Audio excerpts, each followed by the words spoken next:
तो hello friends, आज मूल कॉन्सेप्ट के अगले टॉपिक की तरफ हम बढ़ते हैं जो कि है कॉन्सेंट्रेशन टर्म्स।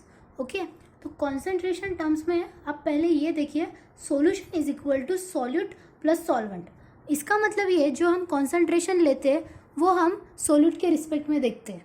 ओके, अब इसी में अगर हम अमाउंट की तरफ से देखा जाए तो जो हमारा सॉल्वेंट है वो हमेशा ज़्यादा अमाउंट में लिया जाता है और जो सोल्यूट है उसकी कॉन्सेंट्रेशन हमेशा कम रहती है,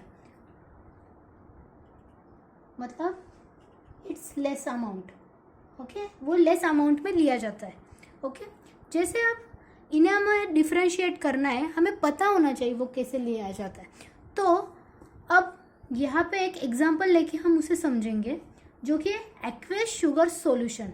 ओके, अब यहाँ पे हम शुगर को देखें तो ये हमारा सोल्यूट हो गया और वो लेस अमाउंट में है। और जो एक्वेस है, एक्वेस हम H2O को कहते हैं, वाटर को, और वाटर हमारा सॉल्वेंट हो गया H2O, जो कि हम अभी देखा हमने मोर अमाउंट में लेते हैं। ओके, हमारे टॉपिक का नाम ही कॉन्सेंट्रेशन टर्म्स है, तो उसी कॉन्सेंट्रेशन टर्म्स के तरफ से हम आगे बढ़ेंगे। उसी में पहला अगर हम देखा जाए तो वो है परसेंटेज वॉल्यूम बाय वॉल्यूम। अब इसी में देखा जाए तो जो हमारा वॉल्यूम का जो ये हम ले रहे हैं वॉल्यूम, वो हम सोल्यूट के रिस्पेक्ट में देखेंगे, और जो अगला वॉल्यूम है वो हम सॉल्यूशन के टर्म्स में देखेंगे, सॉल्वेंट नहीं, सॉल्यूशन के टर्म्स में।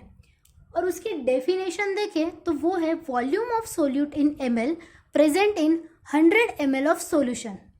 इसका मतलब जो हमारा सॉल्यूशन जो 100 ml में दिया है उसमें हमारा सोल्यूट है वो ml में प्रेजेंट होगा। ओके, उसी का हमारा फॉर्मूला भी होता है, वो है percentage volume by volume is equal to volume of solute upon volume of solution into 100। Okay, ध्यान से समझिए, परसेंटेज वॉल्यूम बाय वॉल्यूम की डेफिनेशन है volume of solute in ml present in 100 ml of solution. Solution कितना है total? 100 ml, उसमें solute और solvent present होंगे। ओके, और हमें उसी में सोल्यूट हमेशा दिया रहता है, तो उसी के हिसाब से हमें उसके क्वेश्चंस मिलेंगे, तो उसमें हमें वॉल्यूम बाय वॉल्यूम परसेंटेज निकालना है। अब हमने वॉल्यूम बाय वॉल्यूम को फॉर्मूला देखा, तो उसी में अगर हम एग्जांपल देखें तो वॉल्यूम बाय वॉल्यूम का एग्जांपल अगर ऐसा कुछ दिया हो क्वेश्चन में कि HCl aqueous solution is 7% volume by volume, तो उसका मीनिंग कैसे समझेंगे हम? 7 ml HCl प्रेजेंट है 100 ml सॉल्यूशन में, मतलब 7 ml HCl is present in 100 ml of solution. ऐसे कोई एग्जांपल दिया होगा, उसमें हमें इसका मीनिंग ऐसे निकालना है। ओके, अब आगे बढ़ते हैं अगली टर्म की तरफ। अब अगला है percentage weight by volume. Okay, तो यहाँ पे अगर वेट बाय वॉल्यूम को हम देखें तो वेट हमारा सोल्यूट के रिस्पेक्ट में होता है। ओके, और जो वॉल्यूम है वो हमारा होगा सॉल्यूशन के रिस्पेक्ट में। ओके, मतलब wait of solute present in 100 ml of solution. अब ध्यान से देखिए, अगर कहीं पे एक एग्जांपल दिया हो, जैसे कि हम ले ले, अगर पीछे हमने जो एग्जांपल देखा था परसेंटेज वॉल्यूम बाय वॉल्यूम का, उसी तरह अगर वेट बाय वॉल्यूम का एग्जांपल देखें जो कि है a sugar solution is 3%। Okay, example में दिया होगा क्वेश्चन भी किसी भी, तो उसका मतलब होगा 3 gram of sugar is present in 100 ml of solution. मतलब जो हमने लिया था wait of solute present in 100 ml of solution, उसी को हम एग्जाम्पल की तरफ से अगर देखें तो 3 gram of sugar present in 100 ml of solution. उसी का भी फॉर्मूला है जो कि है परसेंटेज वेट बाय वॉल्यूम, जो कि होता है weight of solute upon volume of solution into 100. Okay, देखिए परसेंटेज है इसलिए हम उसके आगे 100 से मल्टीप्लाई कर रहे हैं. ओके, ये काफ़ी बेसिक सी चीज़ है जो समझ में आनी चाहिए. अब आगे बढ़ते हैं परसेंटेज वेट बाय वेट की तरफ. अब वेट बाय वेट का फॉर्मूला डेफिनेशन है weight of solute present in 100 gram of solution. Okay, उसका भी फॉर्मूला है percentage weight by weight is equal to weight of solute upon weight of solution into 100. Okay, तो उसका भी एक example देखें. तो एग्जाम्पल है weight percentage weight by weight का. A solution of NaCl in water is 5%. उसी को अगर हम डेफिनेशन की उस हिसाब से देखें तो 5 gram of NaCl present in 100 gram of solution. Okay, काफ़ी सिंपल सी चीज़ें थी. हमने परसेंटेज वॉल्यूम बाय वॉल्यूम के भी एग्जांपल देख लिया, परसेंटेज वॉल्यूम बाय वेट का भी देखा, वेट बाय वॉल्यूम का भी देखा, और परसेंटेज वेट बाय वेट का भी देखा. ओके, अब उसी कंसेप्ट पे अगर हम कुछ क्वेश्चंस देखें तो उससे भी हमारी क्लियरिटी और हो जाएगी उस कंसेप्ट को लेके. तो बढ़ते हैं अगली तरफ क्वेश्चन की तरफ. अब यह क्वेश्चन दिया है 10 gram of sucrose is dissolve in 100 gram of water. हमें फाइंड क्या निकालना है, मतलब वेट बाय वेट को निकालना है. ओके, तो अब देखिए 10 ग्राम सुक्रोज दिया है, किस में डिजोल्व है, 100 ग्राम में. ओके, तो हमें निकालना है वेट बाय वेट. तो हमने वेट बाय वेट का अभी देखा तो क्या था, वेट ऑफ सोल्यूट. हमारे पास सोल्यूट का वेट है, सुक्रोज था, किस में डिजोल्व है, 100 ग्राम ऑफ वाटर में.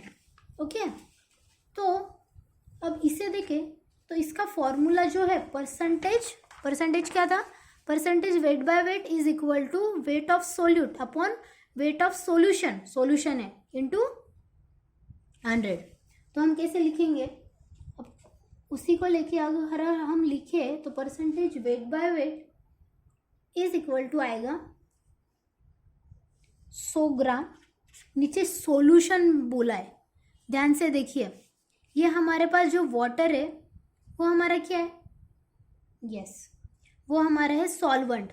तो सोल्यूट प्लस सॉल्वेंट अगर हम ऐड करेंगे तो हमें मिलेगा सोल्यूशन, क्योंकि हमें बोला है 100 ml ऑफ सोल्यूशन होना चाहिए, 100 ग्राम ऑफ सोल्यूशन होना चाहिए.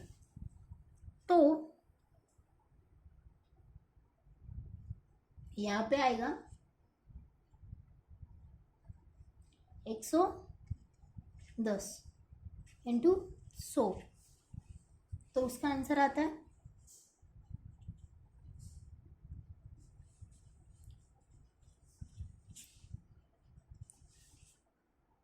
Is equal to 9.09 %.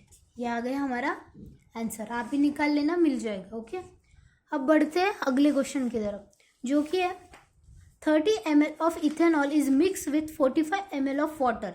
डिटरमाइन क्या बोला है, परसेंटेज वॉल्यूम बाय वॉल्यूम. तो अब इसे देखें हम तो 30 ml ऑफ इथेनॉल है, जो कि हमारा क्या हो गया, सोल्यूट. यहाँ पे भी हमारा सुक्रोज क्या था, सोल्यूट था. वैसे 30 ml ऑफ इथेनॉल हमारा हो गया, सॉल्यूट हो गया. Is mix with 45 ml of water. ये भी 45 ml ऑफ वाटर हमारा क्या है, सॉल्वेंट. भूलना मत, सॉल्वेंट है वो. हमें अब निकालना है परसेंटेज वॉल्यूम बाय वॉल्यूम. अब इसका फॉर्मूला हमने अभी देखा, वो क्या था, क्या था, percentage volume by volume is equal to volume of solute. इसका फॉर्मूला था volume of solute upon volume of solution into 100. तो उसे लेंगे तो वॉल्यूम ऑफ सोल्यूट हमारा कितना है, ऑफकोर्स कितना है हमारा 30. अभी नीचे क्या है, सोल्यूशन, लेकिन हमें क्या दिया है, सॉल्वेंट. तो 45 प्लस 30 लेंगे ना हम, तो वो हो गया हमारा 75, क्योंकि वॉल्यूम ऑफ सोल्यूशन बोला है, इंटू 100 करेंगे. ओके, तो इसका अगर हम देखें आंसर, मतलब ध्यान से देखिए, जब हमारे पास सॉल्यूशन दिया होता है, ओके, तो यहाँ पे आता है सोल्यूट प्लस सॉल्वेंट. ओके, यहाँ पे आ गया, तो इसका आंसर क्या आएगा आप निकाल लेना, 40% आता है। ओके, टोटल किया ना मैं 30 + 45। ओके, तो बढ़ते हैं अगले क्वेश्चन की तरफ, जो कि हमें दिया है a sugar solution is 10% weight by weight, find weight by volume percentage if density of solution is 1.2 gram per ml। हमें क्या क्या गिवन है वो पहले देखिए। ओके, तो इसमें दिया है sugar solution is 10% weight by wait, मतलब क्या बोला है हमें, जो हमारे पास हमने वेट बाय वेट का मतलब जो हमने पहले क्वेश्चंस देखे थे उसमें भी डिटरमाइन किया था। जैसे कि वेट बाय वेट जो बोला है, मतलब a solution is NaCl in water is 5, तो हमने क्या लिखा था 5 gram of NaCl present in 100 gram of solution. वैसे ही अगर हमें 10% वेट बाय वेट दिया है तो इसका क्या मतलब हुआ, जो हमें 10 ग्राम शुगर दिया है, मतलब जो सोल्यूट है वो किस में है 100 ग्राम ऑफ सॉल्यूशन में है, समझे। तो उस हिसाब से हमें डेंसिटी भी गिवन है, तो डेंसिटी होता है मास बाय वॉल्यूम। ओके, तो हमें यहाँ से चाहिए, हमें क्या निकालना है वेट बाय वॉल्यूम, तो उससे तो वॉल्यूम मिल जाएगा ना, हमारे पास डेंसिटी गिवन है, मास भी हमारे पास है, तो हमारे पास वॉल्यूम आ जाता है मास बाय डेंसिटी। तो उस हिसाब से हमारे पास वॉल्यूम आ गया, मास कितना है हमारे पास, ध्यान से देखिए मास कितना है हमारे पास, यस सो ध्यान से देखिए 10 ग्राम शुगर किस में प्रेजेंट है 100 ग्राम सॉल्यूशन में, और हमें डेंसिटी किसकी दी है सॉल्यूशन, ठीक है, उसके नीचे आएगा 1.2 आ गया। अभी ध्यान से असली क्वेश्चन की तरफ बढ़ते, जो कि क्या दिया था हमें निकालना था weight by percentage weight by volume, तो वो आएगा परसेंटेज वेट बाय वॉल्यूम आएगा, क्या था वो wait of solute upon volume of solution into 100। तो हमारे पास वेट ऑफ सोल्यूट कितना है, सोल्यूट अभी हमने निकाला था कितना था, yes 10 gram, volume of solution बोला है जो कितना है, यस 100 बाय 1.2, सॉरी फिर से देखिए परसेंटेज वेट बाय वॉल्यूम हमें निकालना है, तो वेट बाय वॉल्यूम का फॉर्मूला था percentage weight by volume is equal to weight of solute upon volume of solution into 100। तो वेट ऑफ सोल्यूट हमारे पास कितना है, जो हमने अभी दिखा था शुगर सॉल्यूशन दिया था ना, तो शुगर सॉल्यूशन में जो 10 था वो हमारा सोल्यूट था, 10 ग्राम ऑफ शुगर, जो 10 ग्राम ऑफ सोल्यूट था वो किस में प्रेजेंट था 100 ग्राम ऑफ सॉल्यूशन में। तो 10 ग्राम हमने ले लिया यहाँ पे 10 ग्राम अपॉन वॉल्यूम का 100 बाय 1.2, और जो इंटू 100 है वो हम ले लेंगे। ओके, तो उस हिसाब से अगर आंसर देखें तो वो आएगा 12%। ओके, आप निकाल लेना परसेंटेज वेट बाय वॉल्यूम का। ओके, अब बढ़ते अगले कंसेप्ट की तरफ, जो उसी में कॉन्सेंट्रेशन टर्म आती है वो है mole fraction. Okay, mole fraction को एक्स से डिनोट करते हैं। ओके, तो वो होती है ratio of number of moles of a substance to total number of moles. Okay, सिर्फ हमने देखिए, हमें कुछ ज़्यादा समझ में नहीं आता डेफिनेशन देख के, तो इसे थोड़ा सा डीपली देखते हैं। अब सपोज कीजिए हमने एक सॉल्यूशन लिया। ओके, सॉल्यूशन में सॉल्वेंट भी है और सोल्यूट भी है। ओके, उसे अगर हमने एक टर्म दी, जो सॉल्वेंट है वो ए है और जो सॉल्यूशन है वो बी है। ओके, तो उस हिसाब से अगर देखें हम, तो जो सॉल्यूशन का जो सॉल्वेंट था उसका अगर मोल फ्रैक्शन निकालना है तो हम कैसे निकालेंगे, जो पर्टिकुलर सॉल्वेंट बोला था वो हमारा ए था, तो उसके मोल्स निकालेंगे, मोल्स के नीचे टोटल मोल्स लिखेंगे दोनों के। ओके, 2 दिए हैं तो 2 लेंगे, 3 दिए हैं तो 3 लेंगे। ओके, और सोल्यूट का भी देखिए, ये सिर्फ एक एग्जाम्पल है। ओके, सोल्यूट का भी बी लिया, हमें पर्टिकुलर बी निकालना था तो मोल फ्रैक्शन में बी आ गए पर्टिकुलर, तो उसके टोटल आएंगे। मतलब जो क्वेश्चन, मतलब जो डेफिनेशन थी उसका फॉर्मूला आता है x is equal to substance is equal to number of moles of that substance upon total moles. Okay, जो सब्सटेंस पर्टिकुलर दिया था उसके मोल्स लेके उसके नीचे हम उसके टोटल मोल्स लिखेंगे। ओके, तो इस हिसाब से आ जाता है। अगर 2 दिए हैं तो हमने लिया X A plus X B is equal to 1। ये काफ़ी इंपॉर्टेंट है, याद रखना। मतलब अगर सिर्फ किसी एक की वैल्यू हमारे पास आ जाए तो उसे अगर एक से हम माइनस कर रहे हैं तो हमें दूसरी मिल रही है। ज़्यादा डीपली नहीं, क्वेश्चन ईजी हो जा रहा है, उससे आंसर जल्दी आ रहा है, यही हमें चाहिए। ओके, तो इतना ही था मोल फ्रैक्शन। फिर से देखना है तो आप वीडियो को तो फिर से पीछे करके दोबारा समझ लेना। ओके, अब उसी को अगर हम देखते हैं, अगर यहाँ पे X A plus X B plus X C भी होता है तो टोटल आता 1। ओके, तो अब हम मोल फ्रैक्शन को किसी एक एग्जांपल से देख लेते हैं। ओके, तो अब देखिए 40 gram of NaOH is mix with 54 gram of water, find mole fraction of solute and solvent. Okay, तो अब देखिए हमारे पास 40 ग्राम ऑफ NaOH दिया है और 50 ग्राम ऑफ वाटर दिया है। ओके, हमें मोल फ्रैक्शन निकालने हैं सोल्यूट के भी सॉल्वेंट के भी। ये हमारा सोल्यूट हो गया, ये हमारा सॉल्वेंट हो गया। ओके, जो ज़्यादा अमाउंट में रहता है ना वो हमेशा सॉल्वेंट होता है, हमने अभी देखा था। ओके, तो अब हमें इसका मोल फ्रैक्शन निकालना है तो उसके पहले हमें इसके क्या पता होने चाहिए, मोल्स पता होने चाहिए। तो हम पहले मोल्स देखेंगे, यस, NaOH के। ओके, तो अगर NaOH के मोल्स देखें तो उसका आएगा mass upon molar mass. Okay, हमने एटॉमिक और मास दोनों भी नंबर और उसके वैल्यूज देखे थे। ओके, तो मास आएगा 40 और NaOH का मोलर मास भी आता है 40, निकाल लेना। ओके, एक। और उसके बाद अगर मोल्स ऑफ H2O के देखें तो उसका मास गिवन है 54 और उसका मोलर मास आएगा H2O का, यस राइट, 18। तो इसका आता है आंसर 3। अब बढ़ते हैं मोल फ्रैक्शन की तरफ। ओके, हम निकालेंगे सोल्यूट का, मतलब NaOH का। तो यहाँ देखिए मोल फ्रैक्शन निकालते समय मोल्स हमें निकालने पड़ेंगे। NaOH के बोला है तो NaOH के मोल्स आएंगे ऊपर।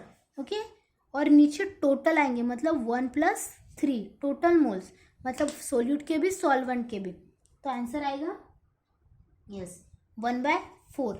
ओके, और अगर मोल फ्रैक्शन H2O का निकालना है तो वो आएगा ऊपर, कितने आएंगे अब देखिए, H2O का बोला है तो H2O के मोल्स आए ऊपर और नीचे आए फिर से 3, तो आंसर आ गया 3/4। ओके, इसी को हम XNaOH plus XH2O equals to 1 करके भी निकाल सकते थे। ओके, सॉरी यहाँ पे 1 आता है तो ऐसे करके भी निकाल सकते थे। मतलब अगर हमारे पास NaOH के 1/4 आया, वो अगर हम यहाँ पे 1/4 लेते, अगर उसे 1 से सब्ट्रैक्ट करते तो 3/4 हमारे H2O के मिल जाते, इतना करना नहीं पड़ता। ओके, तो अब इतना होने के बाद अगले टर्म की तरफ बढ़ते हैं जो कि है मोलैरिटी। तो मोलैरिटी का फॉर्मूला होता है is equal to number of moles of solute upon volume of solution in litre. Okay, molarity का ये फॉर्मूला याद करना, इसकी कोई ट्रिक वगैरह नहीं होगी। तो उसमें सिर्फ एक चीज़ ये ध्यान रखनी है, हमें लीटर में दिया था। ओके, अगर वैल्यू हमें ml में दी होती, मतलब मिलीलीटर में, तो ऊपर हम 100 से मल्टीप्लाई कर देते। ओके, सॉरी यहाँ पे 100 ने 1000 से मल्टीप्लाई करेंगे। ओके, ध्यान से समझे, मैं फिर से बता रही हूँ। मोलैरिटी का रहता है number of moles of solute upon volume of solution. Okay, यहाँ तक ठीक है, क्लियर है। अगर लीटर में दिया हो तो वैसे की वैसे आएगी, लेकिन अगर मिलीलीटर में है तो ऊपर 1000 से मल्टीप्लाई कर देंगे। उसी तरीके से हम अगर मोलैलिटी का देखें स्मॉल m में, तो number of moles of solute upon wait, वो भी किसका, सॉल्वेंट का। ओके, ये काफ़ी इंपॉर्टेंट है सॉल्वेंट का। अब तक जो भी हमने देखे थे सारे फॉर्मूले या कुछ, सब में सॉल्यूशन था, सिर्फ मोलैलिटी है वहाँ पे सॉल्वेंट आएगा, वो भी किसमें, इन केजी। ओके, वेट आएगा नीचे, और उसी को अगर केजी के अलावा अगर ग्राम में दिया होगा तो हम ऊपर 1000 से मल्टीप्लाई कर देंगे। ओके, ये हो गया मोलैलिटी का। अब उसी में सबसे इम्पोर्टेंट उनके रिलेशंस देखिए। तो relation between molarity, molality and density अगर दिया होगा तो एक सिंपल है, ये फॉर्मूला याद कर लेना। ओके, ये लर्न ही कर लेना। Molality is equal to 1000 molarity upon 1000 D, मतलब जो density, minus molarity into molar mass of solute. Okay, तो ये होने के बाद और एक रिलेशन आएगा जो होगा मोलैलिटी और मोल फ्रैक्शन के बीच में। ओके, जो होगा molality is equal to mole fraction of solute into 1000 upon mole fraction of solvent into molar mass of solvent. Okay, तो इस हिसाब से देखें तो यहाँ तक ही याद कर लेना। ओके, क्या क्या याद करना है, आज जितने भी हमने देखे उसमें सबसे ज़्यादा इंपॉर्टेंट थे फॉर्मूलेज। ओके, जो इन दोनों का रिलेशन है वो लर्न कर लेना। मोलैलिटी डेंसिटी का जो है वो याद कर लेना। उसके बाद मोलैलिटी की जो फॉर्मूलाज है वो मोल फ्रैक्शन का आएगा। मोल फ्रैक्शन का आने के बाद percentage of weight by volume, percentage of weight volume by volume, percentage of weight by weight, इनके भी फॉर्मूलेज इंपॉर्टेंट है, वो भी कर लेना। अब एक इम्पॉर्टेंट टर्म आती है, मतलब जो इन सबको हमने देखा उसका एक इम्पॉर्टेंट कंसेप्ट आता है जो कि है डिपेंडेंसी। Okay, temperature dependency. उसे हम दो ग्रुप में कन्वर्ट कर लेंगे। ओके, मतलब उसे हम अगर एक ए ग्रुप और बी ग्रुप में देखें तो जो टेम्परेचर डिपेंडेंट होता है, ओके, टेम्परेचर डिपेंडेंट, वो ग्रुप बी में देखें तो percentage volume bye volumes, percentage weight by volume, molarity, normality जैसी टर्म्स आ जाती है। और वही अगर टेम्परेचर इंडिपेंडेंट की बात करें तो percentage weight by wait, mole fraction, molality आता है। ओके, और यहाँ पे एक और चीज़ ध्यान रखना, जब भी इंडिपेंडेंट दिया हो तो वो हमेशा होगा मास रिलेटेड। ओके, और जो डिपेंडेंट होगा वो हमेशा होगा वॉल्यूम रिलेटेड। ओके, मतलब ध्यान से देखिए, टेम्परेचर इंडिपेंडेंस होगा तो मास रिलेटेड होगा और उसमें जो टर्म्स आएंगी ये 3 आएंगी। और अगर परसेंटेज डिपेंडेंट है तो वो वॉल्यूम रिलेटेड होगा और इसमें ये 4 टर्म्स आएंगी। ओके, तो कॉन्सेंट्रेशन टर्म आज के लिए इतना ही। अगले टॉपिक में नॉर्मेलिटी या आगे के जो टर्म्स होंगे वो देख लेंगे। ओके, उसके बाद हमारा मोल कंसेप्ट खत्म हो जाएगा। ओके, तो आप उस पर PYQs या आपके पास जो भी क्वेश्चन है वो कर सकते हैं। ओके, तो थैंक यू फ्रेंड्स।